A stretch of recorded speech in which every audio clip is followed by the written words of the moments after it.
53थि बोसोरसालिया जुथुम्मानि दिनै नैथि साननि फुंबिलिनि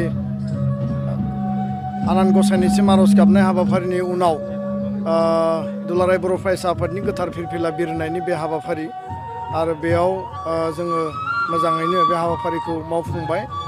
बे फिरफिला बिरहोनाय हाबाफारिनि गेजेरजों दुलाराय बर' माहारिनिसिम गिबियावनो गोसो गोरबोनि हामलायनाय आरो अनसायनाय आरो खुलुमनायखौ आं बावहरदों आरो दुलाराय बर' फरायसा आफादनि बे गोथार फिरफिलानि सिङाव थानानै दुलाराय बर' माहारिनि थाखाय जिफोर हाबाफोरखौ जोङो मावलांनांगौ बे मावलांनायनि थाखाय दिनै फिन जोङो खेबसेबाव समायखिरा लादों आरो दुलाराय बर' फरायसा आफादनि सासे साधारन मावथि हिसाबै बर' हारिनि थाखाय जि सिबिनांगौ जिखिनि बिथिं दङ, बर' हारिनि थाखाय मावनो गोनां जायफोर बिथिंफोर दङ, बर' हारिया थांना थानायाव बर' हारिखौ गेरेमसा माहारि हिसाबै दानायाव गासैबो बिथिंखौ लानानै दुलाराय बर' फरायसा आफादा बे जथुम्मानि गेजेरजों हाबाफारि रनसायनानै जाय हाबाफारिफोरखौ गोथारै जों मावफुंनांगौ जों माब्लाबाबो मावफुंनायनि बेलायाव जोङो माब्लाबाबो लेहेम खालामनाय नङा आरो बे बाथ्राखौनो जों दिनै फिन नैबे फिरफिलानि सिङाव थानानै जों समायखिरा लादों।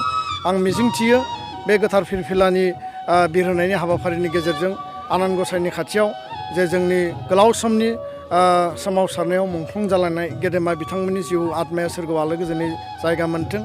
बड'फा उपेन्द्रनाथ ब्रह्मजों लोगोसे दुलाराय बर' फरायसा आफादाव हाबा मावलांनानै गोलाव समनि बे जिउ जारिमिनाव रुंसारि जालांनाय साफ्रोमबो गेदेमा बिथांमोननिसिम दुलाराय बर' फरायसा आफादनिफ्राय आनान गसाइनि खाथियाव आर'ज गाबदों बिथांमोननि जाहाथे जिउ सोलेरा सोरगोआव आलो गोजोनै जायगा मोनो। दिनैनि बे गोथार फिरफिलानि हाबाफारिनि गेजेरजों फैबाय थानाय समाव दुलाराय बर' फरायसा आफादा मोनबा बिथिंखौ लानानै जोङो गुवारै आरो गेबेङै हाबा मावनो थाखाय जोङो बेयाव बाथ्रा जोङो बुंदों। बे बिथिङानो जाबाय जे जोङो आथिखालाव गुन गोनां सोलोंथाइखौ लानानै हाबा मावदों। जोङो गोदानै माखासे बाथ्रा बिथिंफोरखौ जों बेयाव सोसननानै लानांगोन। गुन गोनां सोलोंथाइजों लोगोसे स्किल इडुकेसननि बाथ्राखौ जोङो बेयाव जोङो सोसननांगोन। बड'फा मिशन फर सास्टेनेबल चेन्जनि गेजेरजों जोङो बर' माहारिनि टटेल रिभलिउसन फर टटेल चेन्जनि जि बाथ्रा लामा हान्थिनाय, समाजखौ जोङो सांग्रां खालामनाय, राव थुनलाइ हारिमु बिथिङाव बा माने जोंनि समाजखौ जोङो गोग्गो खालामनाय बिथिङाव जिखिनि हाबा मावनांगौ दङ, जोंहा माने जोंनि ओनसोलखौ मोनसे क्लिन आरो ग्रिन माने ओनसोल हिसाबै जोङो दानांगौ। बे गासैबो बिथिंखौ लानानै जों हाबा मावलांनांगोन। इक'नमिक रिभलिउसननि बाथ्रा, रांखान्थि बिथिङाव जोङो जौगानांगोन। जाय हारिया रांखान्थियाव जौगानाय बे हारिया जेब्लाबो माने बिश्व दरबाराव गावखौनो प्रतिष्ठा खालामनो हादों आरो बेजों लोगोसे मोनसे हारिनो सोलोंथाइया गोनांथार। दा बेखायनो सोलोंथाइ आरो रांखान्थि बे बिथिंखौ लानानै जोङो मजबुतै हाबा मावनांगोन। बेजों लोगोसे बर' हारियाव जिहेथु गोलाव समनि हाथियार सोमावसारनायनि उनाव सान्थि परिबेस गायसनजाबाय।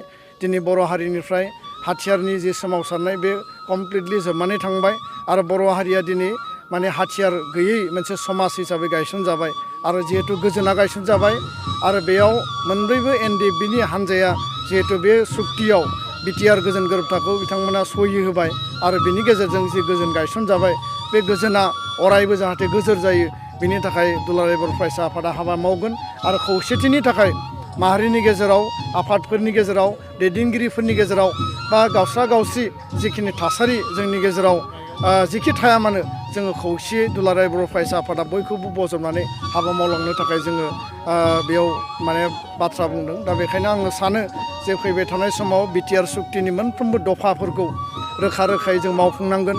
बिटिआर सुक्तिनि दफा बायदियै नैबे गहपुरनि मुंख्लं फोथाराव जि जायगायाव जों खुंजादों बे ओनसोलसिम आरो बिनि एसे आवगायनानै सिमलुगुरिसिम जोंहा गामि सोसननायनि बा बे ओनसोलखौ बिटिआरआव दाजाबनायनि जि एजेन्डा दङ आरो बे कमिसननि गेजेरजों मावफुंजागासिनो बे बिथिङाव जों माब्लाबाबो कमप्रमाइस खालामनाय नङा, माब्लाबाबो जोङो सारेन्डार खालामनाय नङा। बे बिथांखौ लानानै जों हाबा मावगोन आरो सरकारजों जिखि लेभेलसिम जों जुजिनांगौ जोंनि नाजानाया माब्लाबाबो खम जानाय नङा। दा बेखायनो पलिटिकेल जिहेतु बे मेटारखौ लानानै खोब स्मुथलि, खोब माने इन्टेलिजेन्टलि जोङो खामानि मावनांगोन दङ होननानै आं सानो। दिनै बिटिआरआ मोनसे गुवार हालाम जानो थांगासिनो दङ।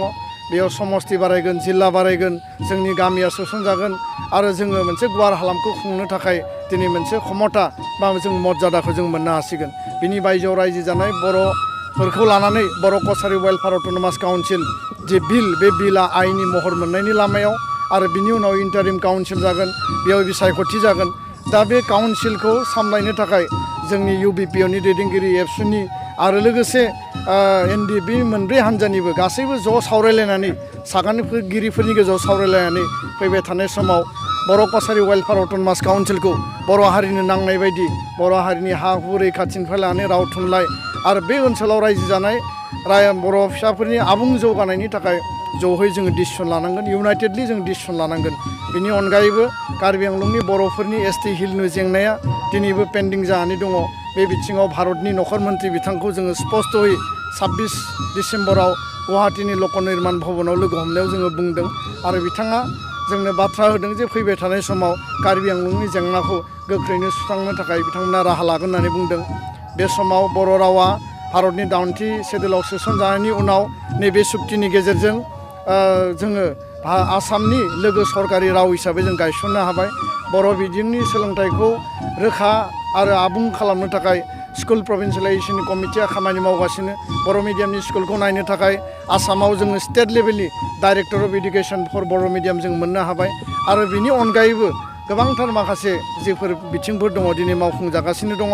NDPनि केडार आरो दैदेनगिरिफोरनि थाखाय रिहेबिलिटेसननि पेकेज, मार्टियार फेमिलिनि एक्स ग्रेसिया होनाय आरो बिनि अनगायैबो केस उइथड्र खालामनाय, जेलाव थानाय दैदेनगिरिफोरखौ दिनै दिहुननानै लाबोनाय, बे गासैबो खामानिया सागानगिरि BTR सरकार, आसाम सरकार, भारत सरकार आरो दुलाराय बर' फरायसा आफादनि दिनैनि जि जोंहा टीम दङ बे टीमनि गेजेरजों दिनै जोङो मावगासिनो दङ। आं मिजिंथियो बर' माहारिबादखौ जों फोथांना लाखिनांगोन। बर'नि सोमावसारनाय फिजिकेल मुभमेन्टआ जोबथ'फैबाय। बे सुक्तिनि गेजेरजों गोजोन थासारि गायसनजाबाय।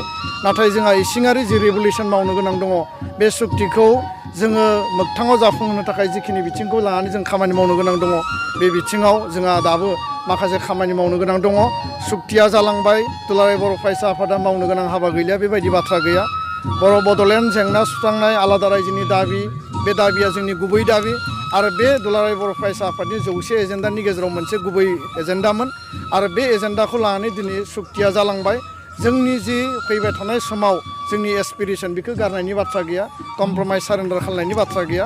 बे एजेन्डाया कन्टिनिउ जागोन आरो दिनै जिहेतु सुक्ति जाबाय, सुक्तिखौ मावफुंनाया दिनैनि टप प्रायरिटि आरो बेखायनो बे सुक्तिखौ मावफुंनो थाखाय जों सावरायगोन, गोजोनै जोङो डिसकास खालामगोन, जोङो सरकारखौ मदद खालामगोन आरो सम जायोब्ला नांगौ जायोब्ला सुक्ति मावफुंनायाव लेहेम जायोब्ला जोङो सावरायनायनि गेजेरजों सान्तिपुर्ण भाबै जोङो प्रयजन जायोब्ला सोमावसारफिननोबो जों गोनां जानो हायो। दा बेखायनो राजखान्थि बिथिंजों जोङो गावनिनो मोनसे सरकार BTRआव जोङो मोनबाय प्रमद बर'नि, गबिन्द बसुमतारीनि दैदेननायाव। बे बिथिङाव जोङो सरकारा खामानि मावगोन आरो गुबुन बिथिंजों जोंहा जिखिनि जोंहा फरायसा आफाद हिसाबै, माहारि आफाद हिसाबै दुलाराय बर' फरायसा आफादा मावनो गोनां बिथिं दङ। बे गासैबो बिथिंखौ लानानै जों उननि समाव हाबाफारि रनसायनानै जोङो गोग्गोमै बर' हारि थांना थानायनि थाखाय जों हाबा मावलांगोन।